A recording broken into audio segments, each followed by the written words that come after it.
함께 묵상으로 기도하심으로 하나님 앞에 예배하겠습니다.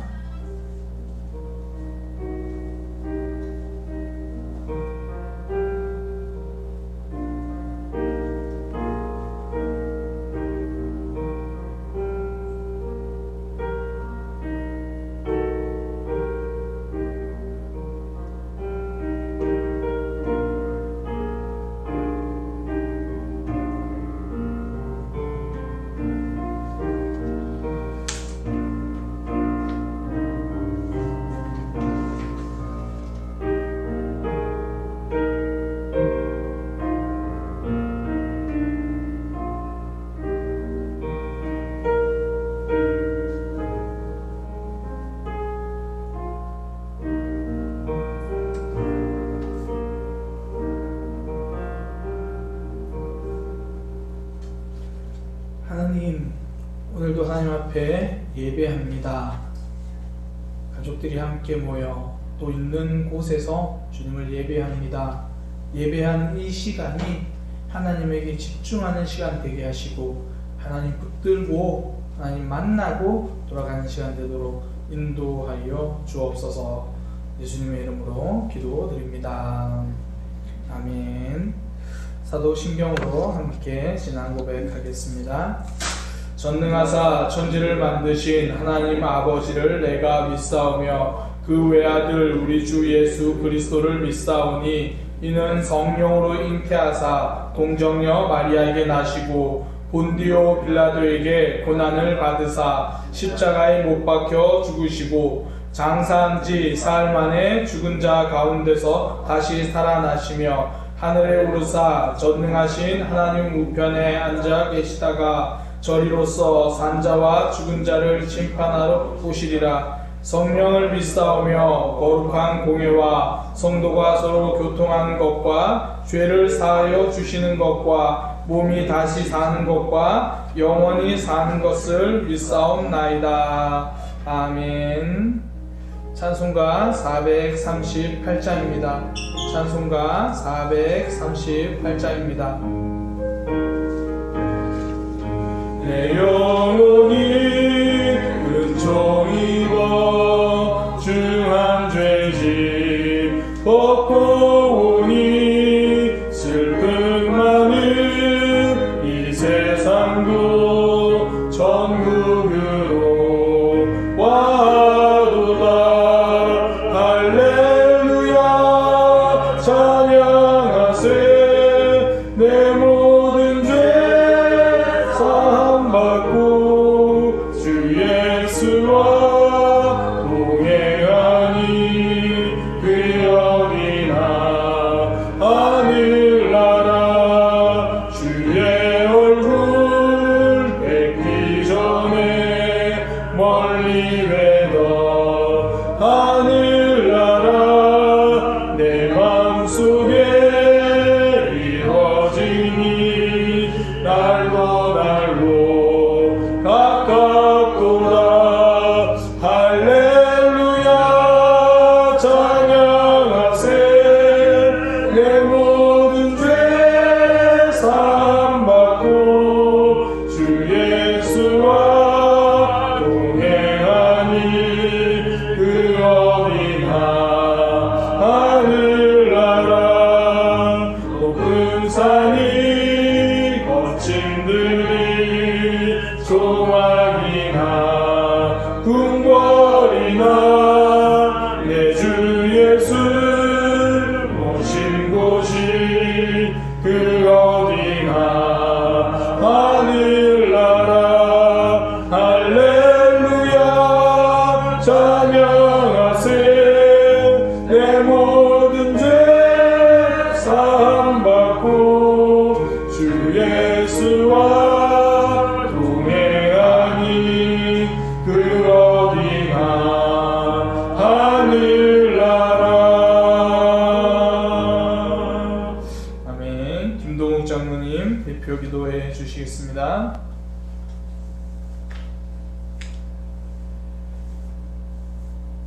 주님, 이 맑고 청명한 가을 하늘에 홀로 가만히 생각해보면 나는 만들어진 피조물임을 깨닫게 됩니다. 주님은 나를 지으신 창조자 여호와 하나님이심을 찬양합니다. 우리는 믿음을 통하여 은혜로 구원을 받았습니다. 이는 하나님의 선물입니다. 또한 성령님께서 그 약속의 보증이 되어 주셨습니다.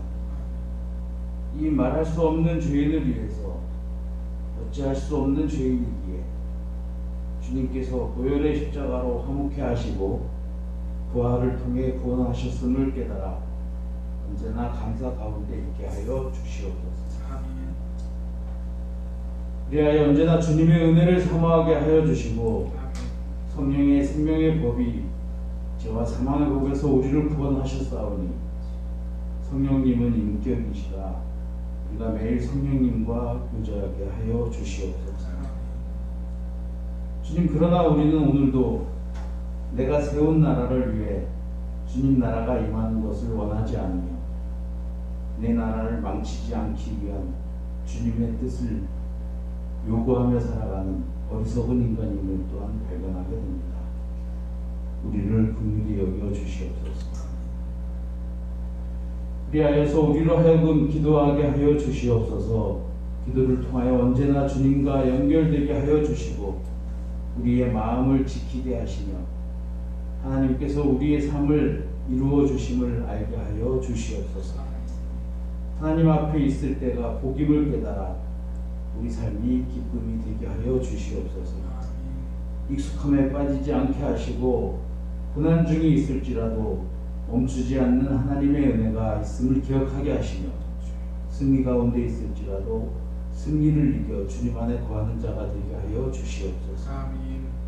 주님, 코로나 시대가 앞으로도 오래 지속되고 있으나 주님의 진리는 변함이 없으며 주님의 나라는 영원무궁함을 깨달아 우리의 믿음이 흔들리지 않게 하시고 오히려 인류가 질병을 극복하고 교만해졌을 때 주님 오실 거라 두렵사오니 아버지, 우리로 하여금 언제나 깨어있게 하여 주시옵소서. 아멘. 주님, 우리는 연약합니다. 주님께서 사랑하여 주시니 살아갈 수 있습니다. 우리도 진실한 마음으로 서로 사랑하게 하여 주시옵소서. 아멘. 민족의 명절인 추석입니다. 주님, 진정한 감사로 여호와께 드려지게 하옵소서. 삶 속에 예배가 있게 하여 주시고 먼저 하나님 나라 구하게 하여 주시옵소서. 언제나 우리를 사랑하시며 신실한 중보자 되신 예수 그리스도의 이름으로 기도드립니다. 아멘.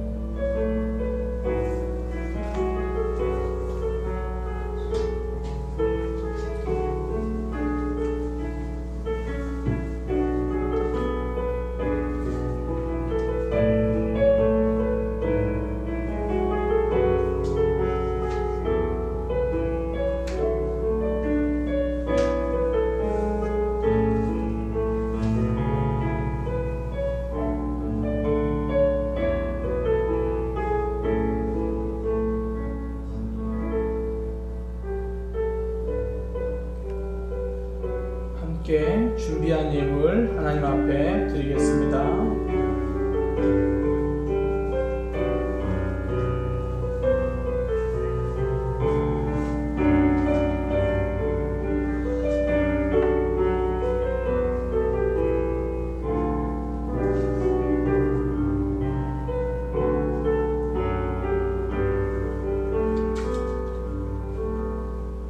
봉헌 기도 드리겠습니다.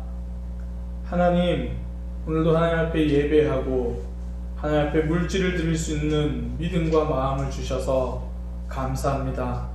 세상 사람들은 물질로 살아간다고 고백할 때 우리는 하나님으로 살아감을 고백하는 마음으로 주님 앞에 물질을 드립니다.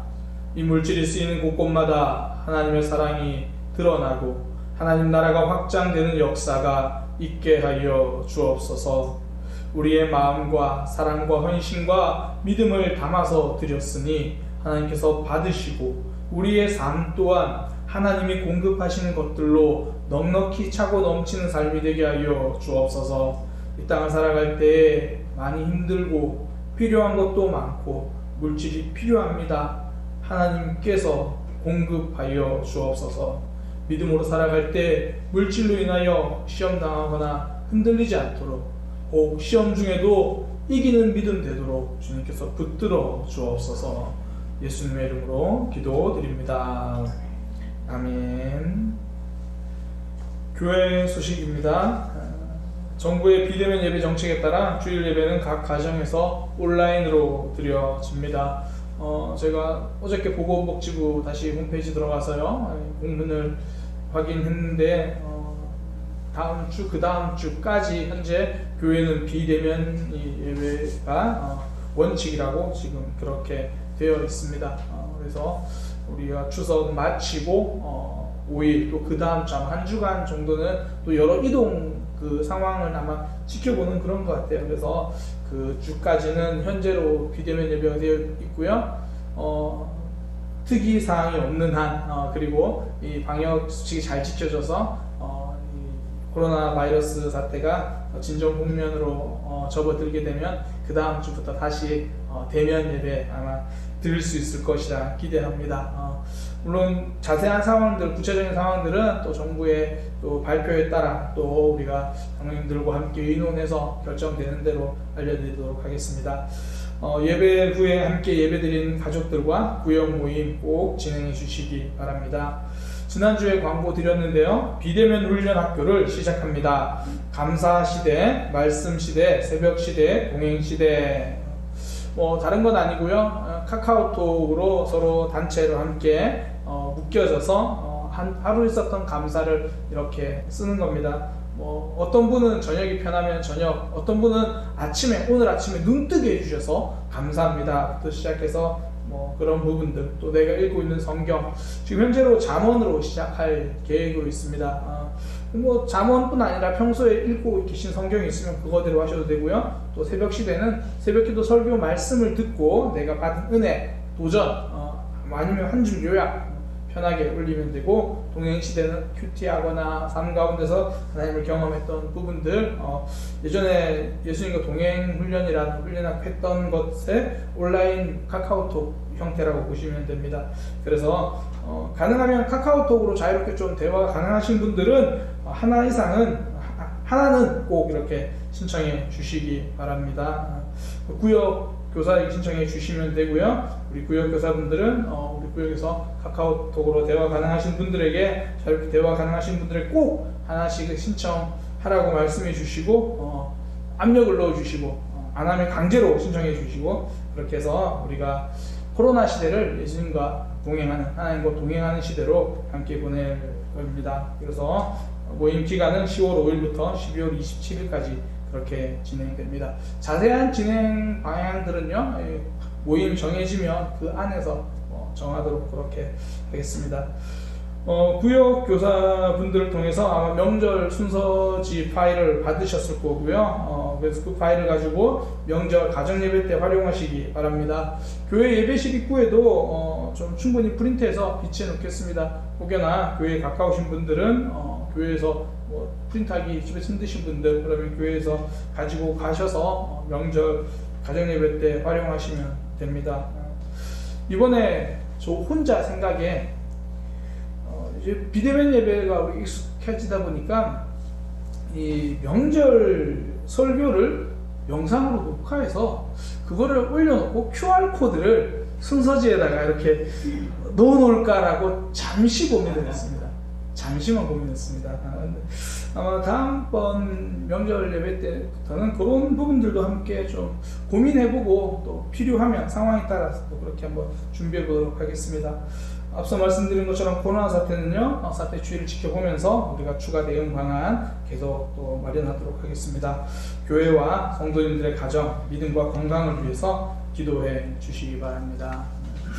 이 시간 우리 함께 옆에 있는 분들과 함께 인사하겠습니다. 사랑의 교회는 삶의 변화를 경험하는 교회입니다. 사랑의 교회는 삶의 변화를 경험하는 교회입니다. 사랑의 교회는 믿음이 성장하는 교회입니다.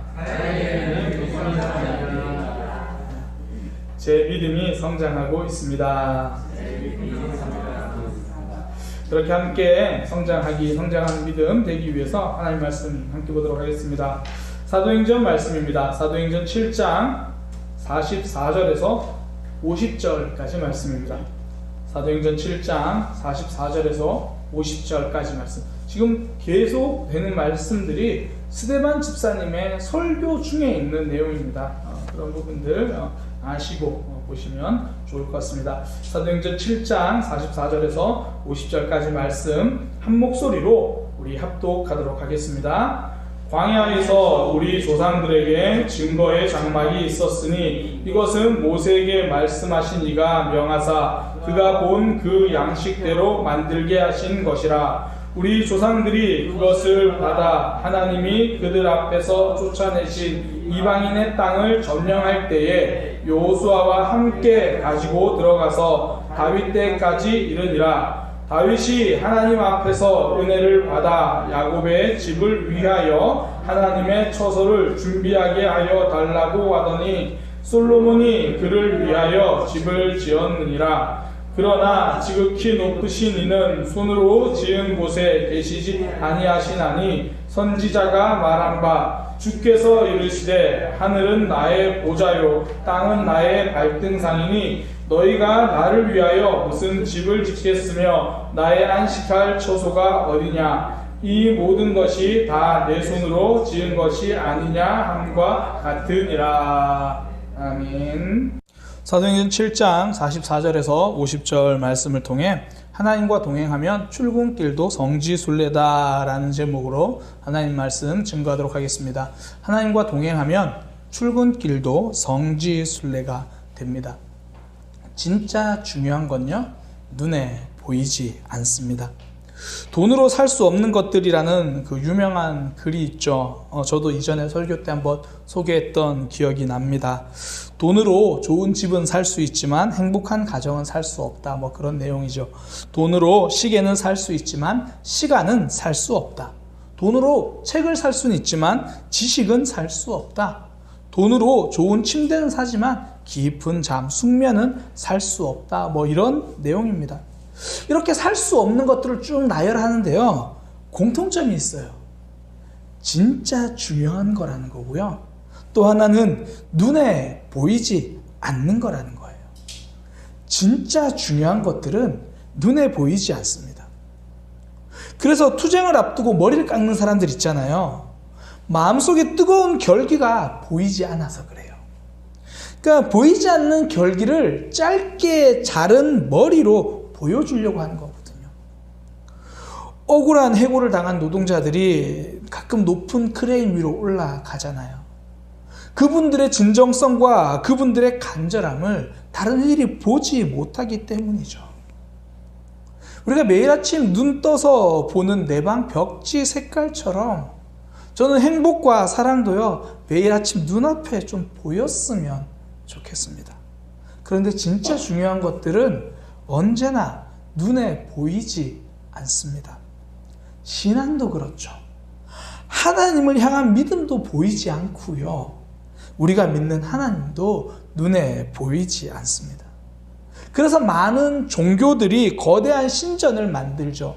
눈에 보이지 않는 그 신을 인식하고 싶어서, 신을 향한 우리의 간절함, 보이지 않지만 표현하고 싶어서, 보이지 않는 것을 보이고 싶어서 그 욕심에 올림푸스 신전이 만들어졌고, 아르테미스 신전이 만들어졌고, 석굴암이 만들어졌고, 33m짜리 미륵 불상도 그렇게 만들어진 거죠.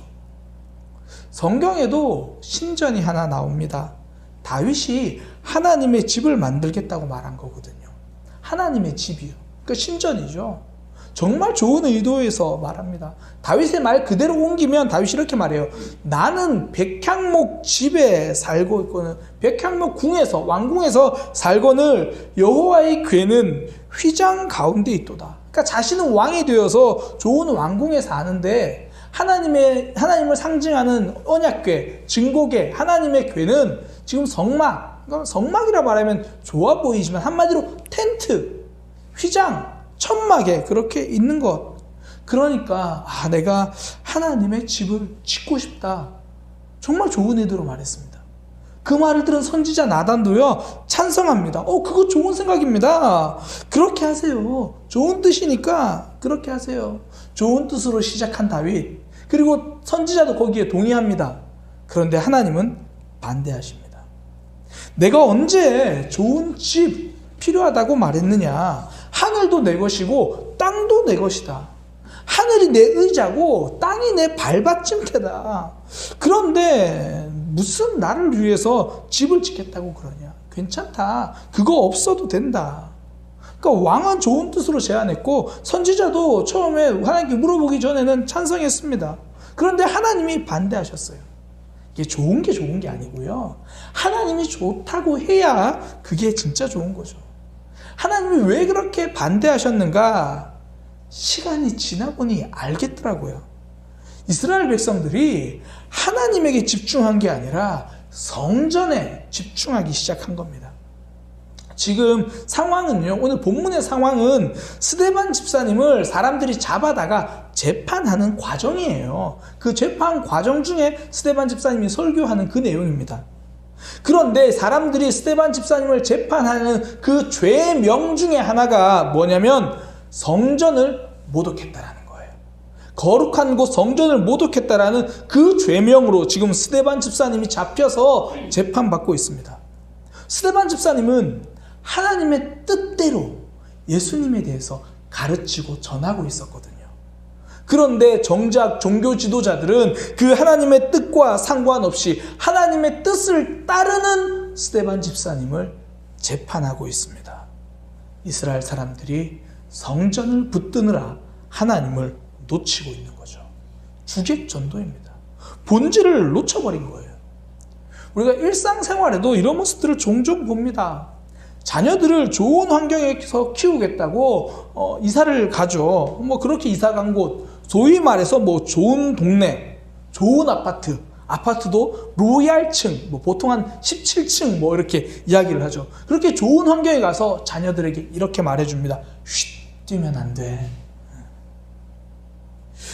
마음껏 뛰어놀아야 하는 아이들에게는 뛸 수 있는 환경이 좋은 환경인데요.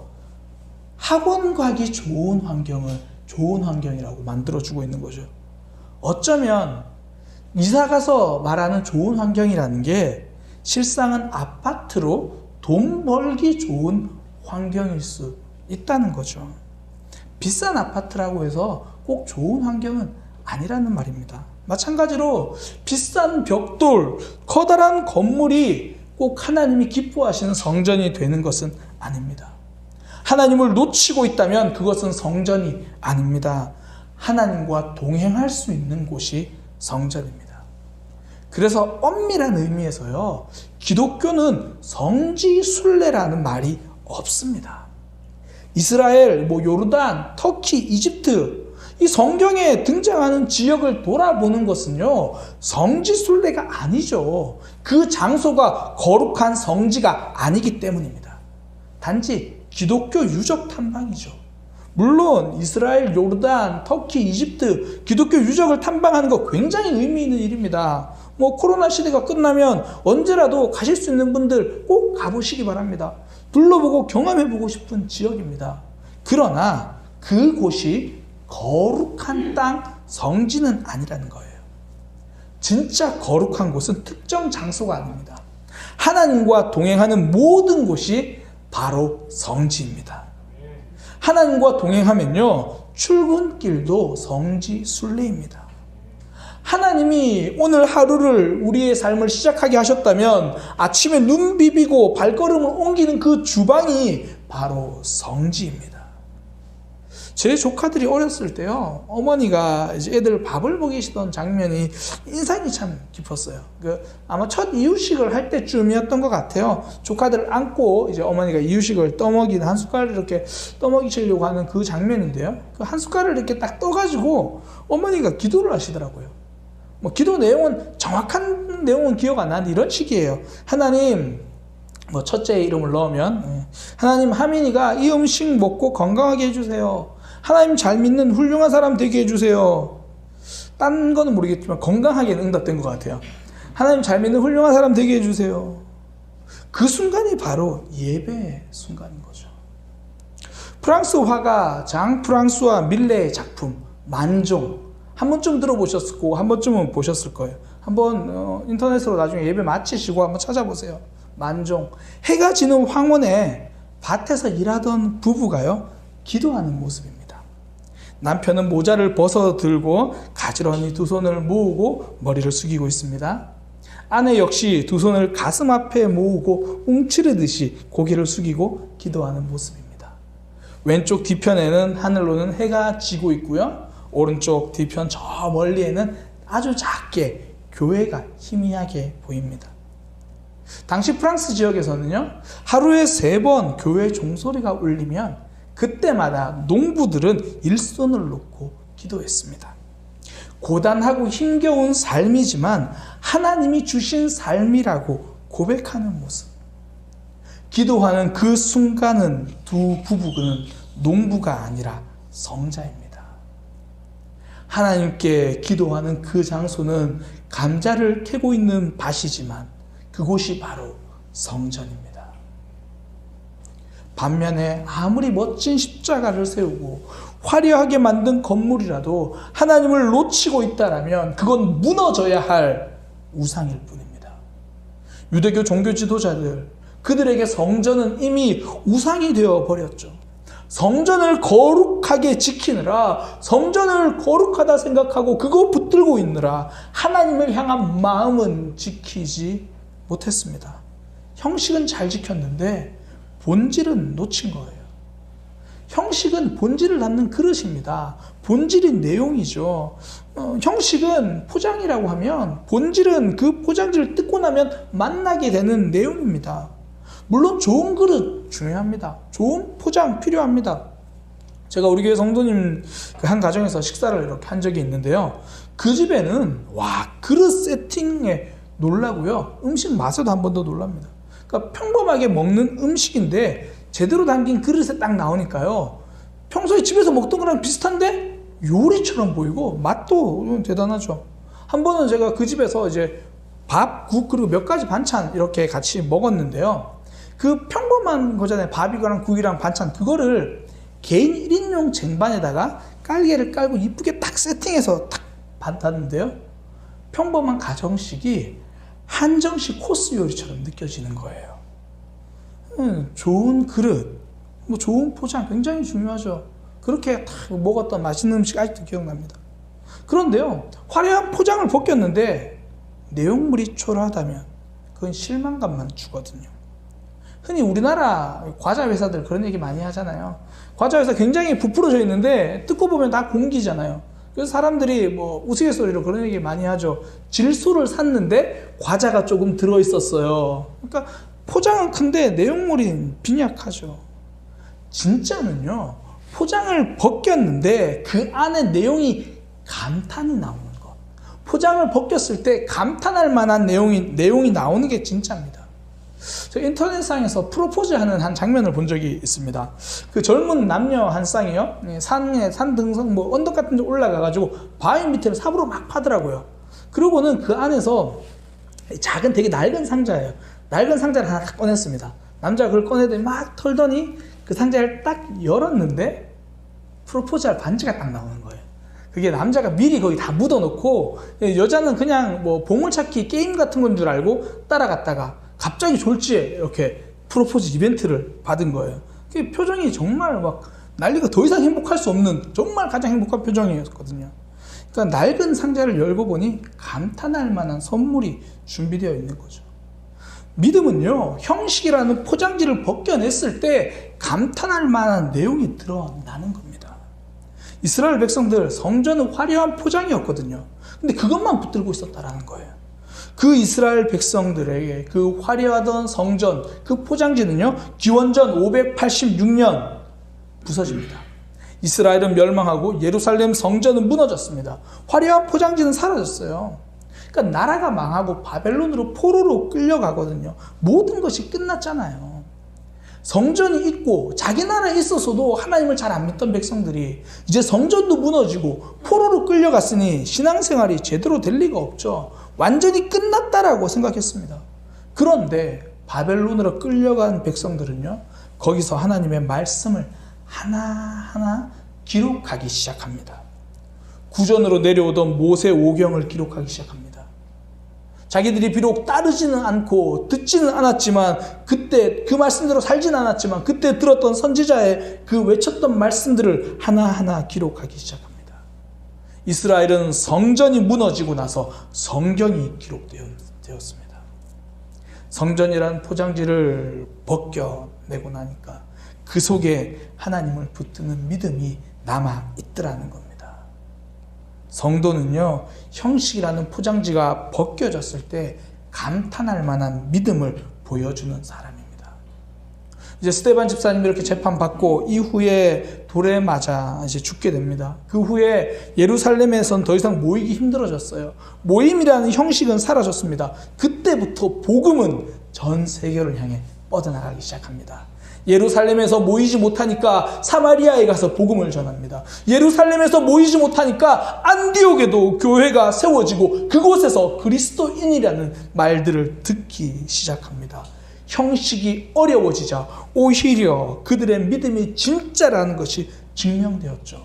포장지가 사라지고 벗겨지고 나니 감탄할 만한 믿음을 보여주었습니다. 원래 자기가 가지고 있는 내용물에 자신이 있으면요, 포장에 그렇게 민감하지 않아요. 영국의 본사를 둔 화장품 회사 러쉬라는 화장품 회사인데요, 이 러쉬의 특징이 뭐냐면 포장이 없어요. 화장품 그러면 항상 이 포장이 막 되게 많잖아요. 그런데 거기는 포장이 없어요. 그냥 고체 형태의 화장품만 진열대에 진열해 놓습니다. 단지 저 멀리서도 존재감을 드러낼 만큼 강한 향이 그 화장품에 있는 거예요. 그것도 전부 천연향입니다. 그들은 스스로 이 화장품을 만드는 공장을요, 공장이라 부르지 않고 키친이라고 부릅니다. 그러니까 부엌. 왜 그러냐면 자신들의 화장품 재료는 천연 재료, 그걸 가지고 건강하고 신선하게 먹는 음식처럼 만들겠다는 신념이거든요. 이런 자신감 때문에 과감히 포장을 버린 거예요. 포장지를 벗고도 고객을 감탄시킬 수 있는 내용물이 있기 때문이거든요. 코로나 우리에게 많은 아픔이고 고난이고 어떤 분들에게는 삶의 정말 여러 가지 상황에서 치명적에 다가온 슬픔입니다. 그런데요, 이런 코로나가 우리에게 준 선물도 있습니다. 모임이라는 포장지를 벗겨내고 함께 모인다라는 그 포장지를 벗겨낸 나의 진솔한 신앙을 볼 수 있는 기회를 만들어 주었습니다.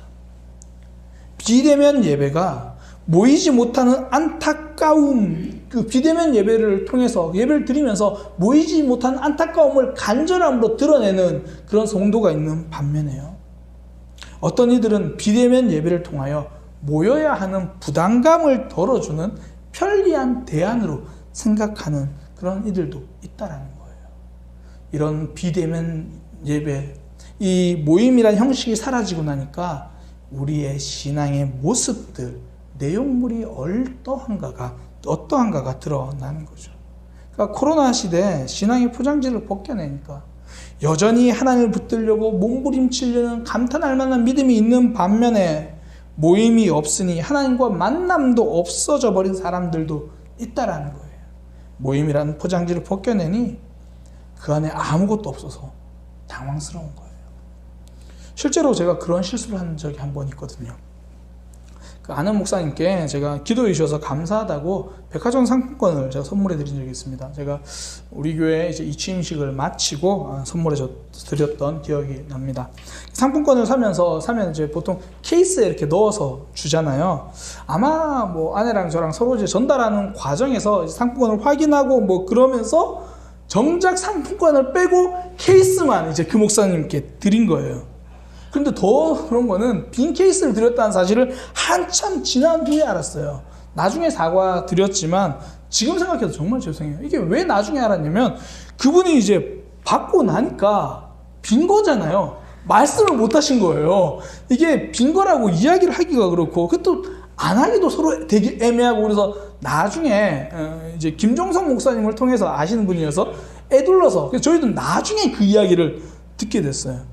좋은 케이스에 잘 포장되어진 선물, 누가 봐도 상품권이 들어있을 거라고 기대하고 열었는데 아무것도 없는 상황, 당황스러운 상황이죠.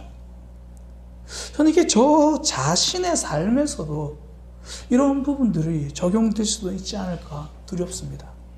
목사라는 포장지 안에 과연 나의 믿음은 감탄할 만한 수준의 믿음이 들어있는가?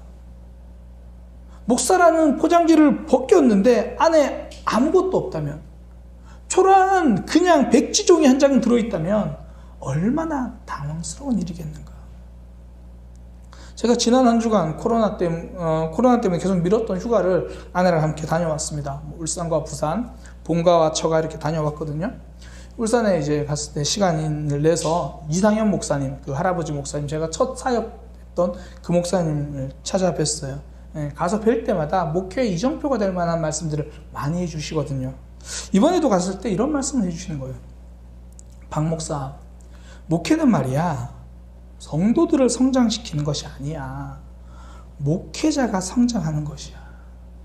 어떤 목회자들은 교회 개척해서 성장시키고 혹은 힘든 교회 부임해 가서 열심히 목회해서 성도들의 믿음도 성장시키고 교회 규모도 커지고 건축도 하고 그러고 나서 쫓겨나는 목사들이 있어. 대부분 자신이 훈련시키고 양육시켰던 사람들 손에 쫓겨나는 모습이야. 그렇게 열심히 성도와 교회를 성장시켰는데 왜 쫓겨나는 줄 알아? 열심히 목회해서 성도들은 이만큼 성장했는데 목사는 그 자리 그대로 있어서 그래. 그러니 성장한 성도들의 눈에 이 목회자가 부족해 보이니까 쫓겨나는 거야. 제가 그 말씀을 듣는데요, 선배 목사님들이 다시 한번 존경스럽더라고요. 선배 목사님들은 성도들의 성장을 넘어 목회자 자신의 성장을 위해서 몸부림치는 사람들이구나. 반면 제 모습을 돌아보는 거죠. 목사라는 포장지를 벗겨냈는데 나는 과연 성장해 있는가? 감탄할 만한 믿음이 있는가? 목사가 아니라도 성경을 보겠는가? 목사가 아니라도 새벽에 나와 기도할 것인가?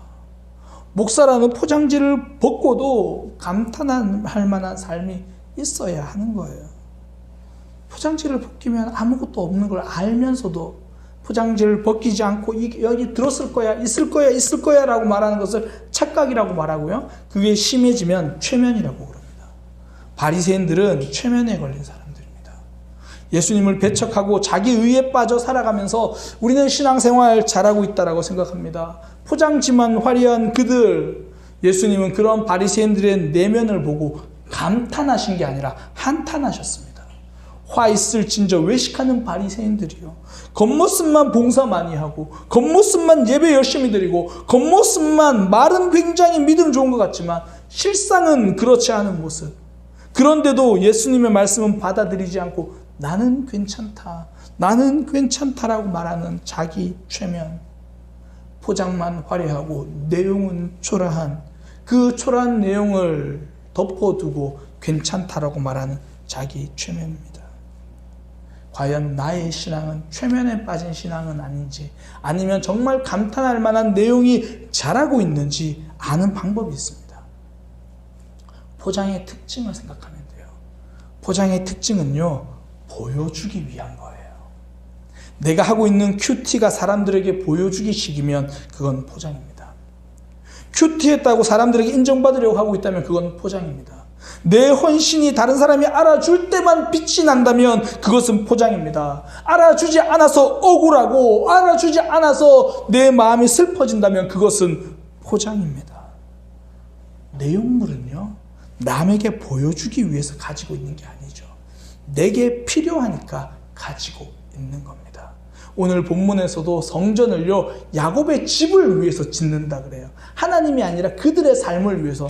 하나님도 다윗이 집을 짓겠다고 하니 아니 내가 너의 집을 지어줄게. 성전은 그들의 신앙에서 필요한 거지 보여주기 위한 것이 아니라는 거예요.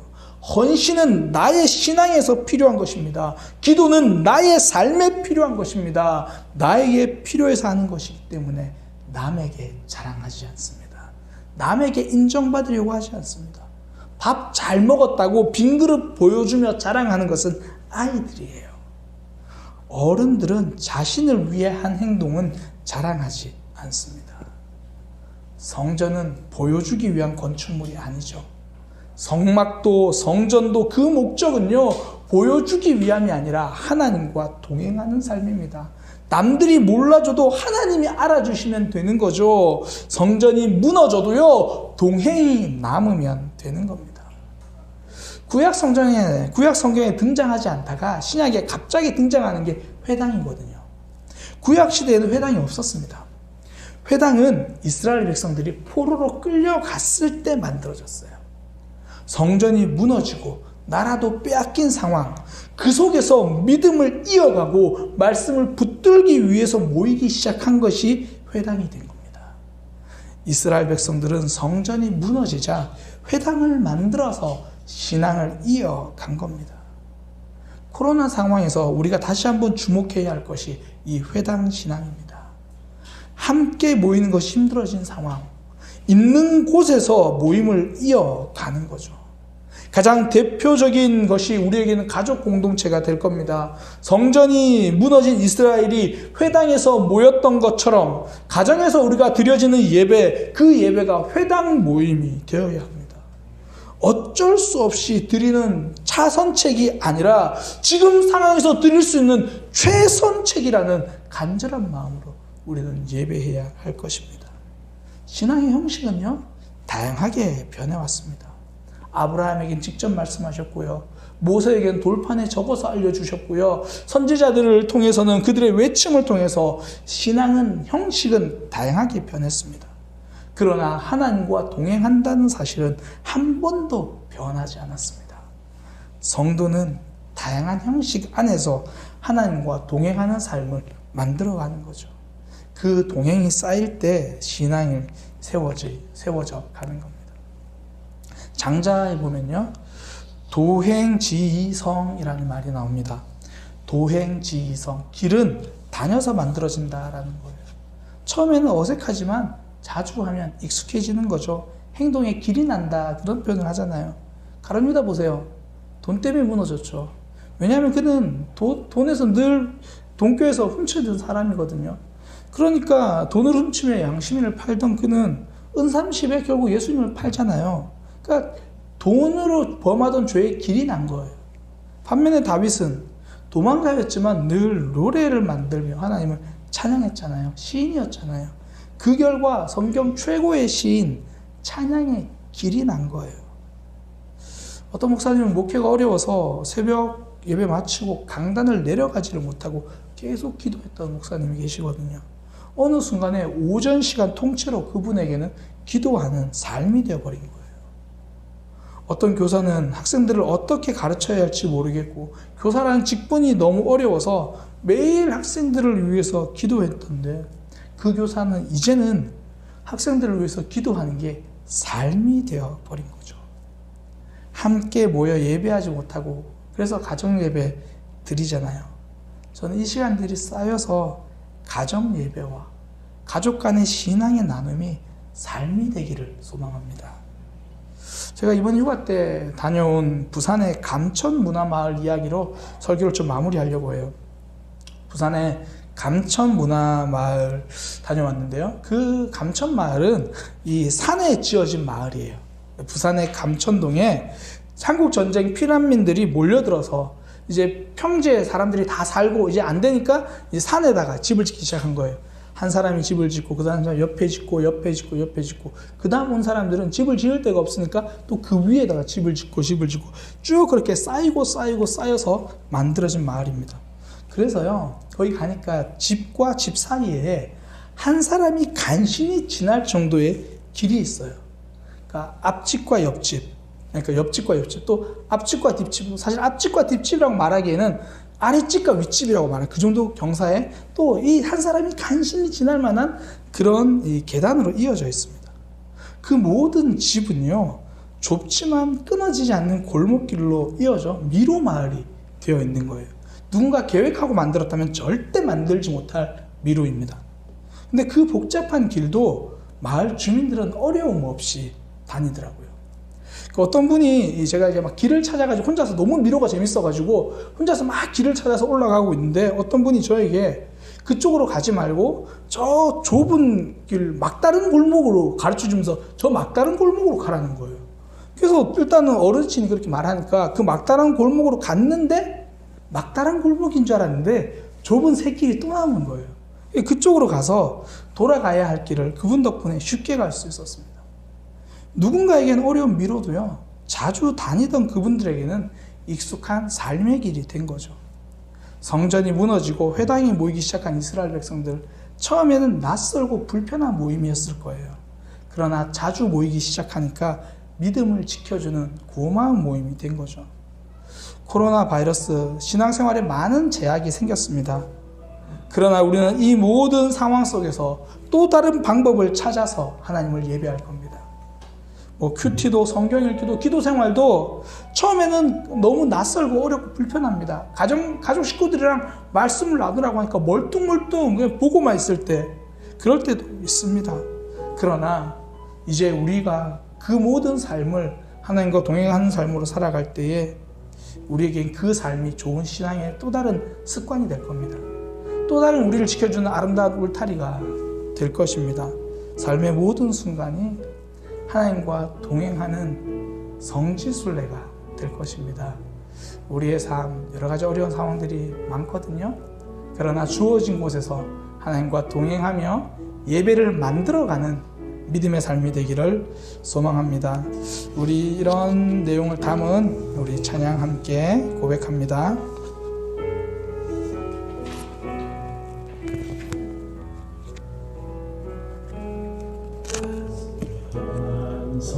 성령님 마음으로 보내 내 몸을 감싸며 주어지는 평안 만족함을 따스한 성령님 마음으로 보내 따스한 성령님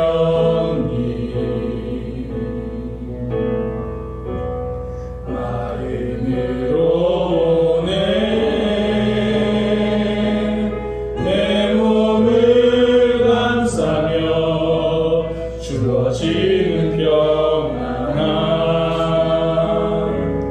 만족함을 느끼네 부르신 곳에서 나는 예배하네 어떤 상황에도 나는 예배하네 부르신 곳에서 나는 예배하네 어떤 상황에도 나는 예배하네 사랑과 진리에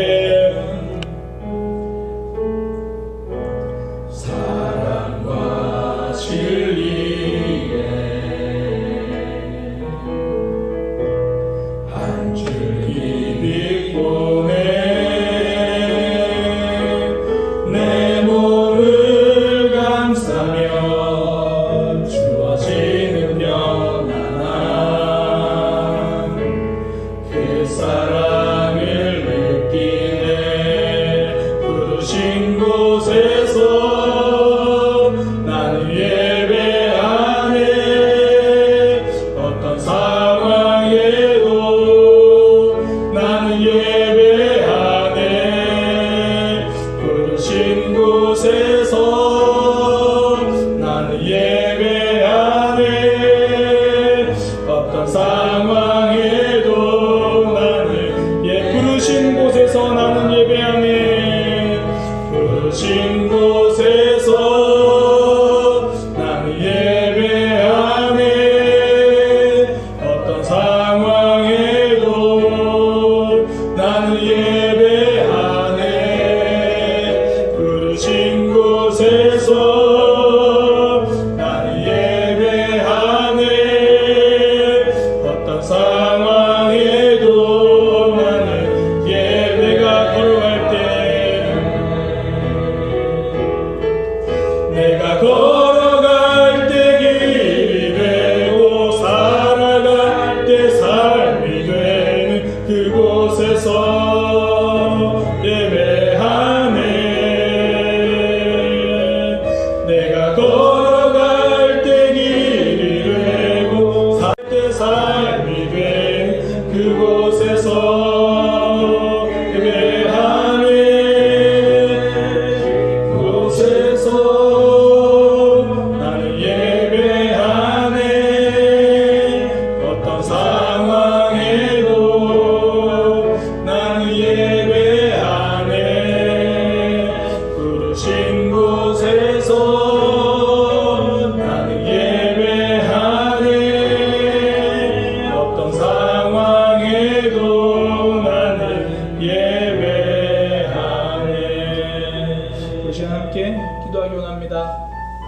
이스라엘 백성들은 성전 자체에 의미를 부여할 때 그들의 삶에 성전이 무너져 버렸습니다.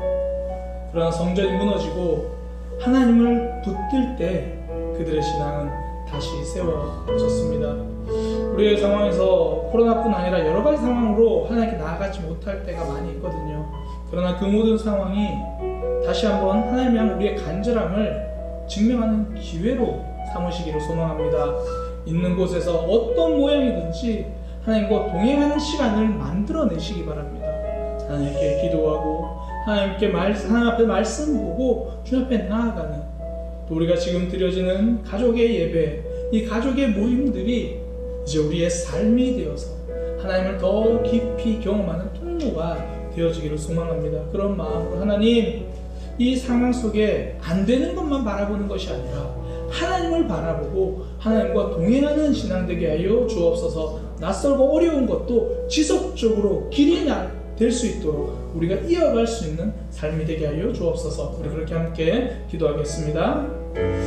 하나님, 이 시간 주님 앞에 기도합니다. 주님, 특별히 기도하는 것은 우리의 삶 속에서 지금 함께 모이지 못하는 상황들이 많이 있습니다. 이런 모이지 못하는 상황 속에서도 하나님을 기억하고 하나님을 바라보며 하나님 붙들기 위해서 몸부림치게 하여 주옵소서.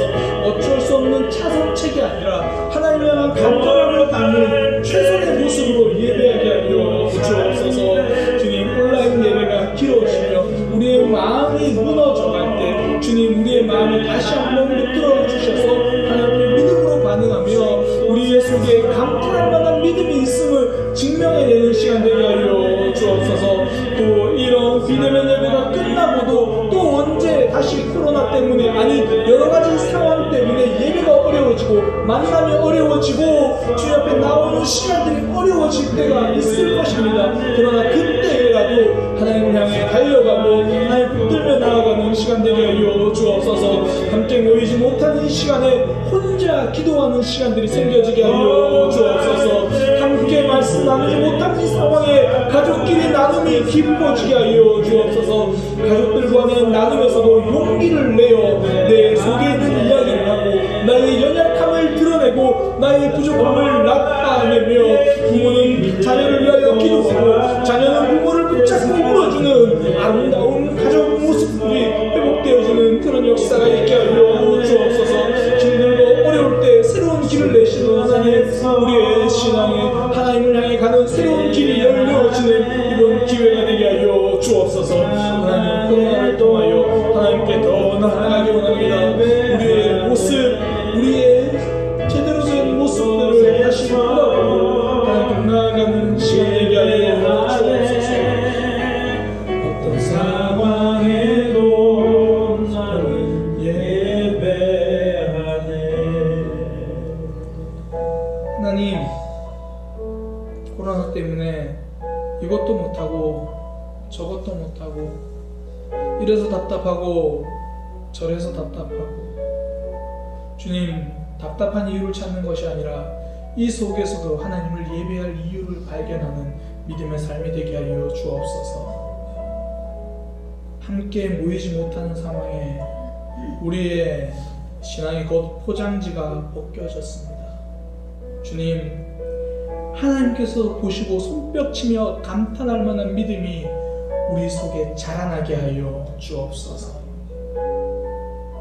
모여지지 못하니 더 간절하게 하나님 붙들게 하시고, 뜨겁게 찬양하지 못하니 삶 속에서 눈물을 흘리며 하나님을 고백하는 삶의 찬양들이 이어지게 하여 주옵소서. 하나님, 큰 소리로 찬양하고 싶습니다. 함께 모여 뛰면서 찬양하고 싶습니다. 함께 모여 큰 소리로 통성으로 기도하고 싶습니다. 안 되는 것들이 너무나 많아서 답답해질 때가 많습니다. 또 언제 또 코로나가 확산돼서 다시 비대면 예배, 다시 많은 모임들이 정지될지 두렵고 불확실하기만 합니다. 그럼에도 불구하고 우리와 함께 하신 하나님이 변함없으시니 그 하나님 붙들고 신앙생활하게 하여 주옵소서. 어떤 상황, 어떤 모습, 어떤 자리에서라도 하나님과 동행하기를 포기하지 않는 새로운 길을 만들어갈 수 있는 우리의 삶이 되게 하여 주옵소서. 이번 기회에 하나님과 만나는 새로운 자리를 만들어내겠습니다. 그것이 기도의 자리든지 성경 보는 자리든지 가족 예배든지 가족 나눔이든지 이번 기회에 하나님 앞에 나아가는 동행의 자리를 다시 한번 만들어내겠습니다. 주님, 우리의 마음 가운데 결단을 주시고 지속할 수 있는 힘을 주셔서 새로운 길이 열려지는 이 시기가 되게 하여 주옵소서. 하나님과 동행하여 이 코로나 시대도 성지 순례처럼 걸어가는 거룩한 여정 되게 하여 주옵소서. 이제는 우리 주 예수 그리스도의 은혜와 하나님 아버지의 크신 사랑과 성령 하나님의 역사하심이 하나님과 동행하기를 멈추지 않기로 다짐하며 머리 숙인 모든 이들에게 지금부터 영원까지 함께 있을지어다.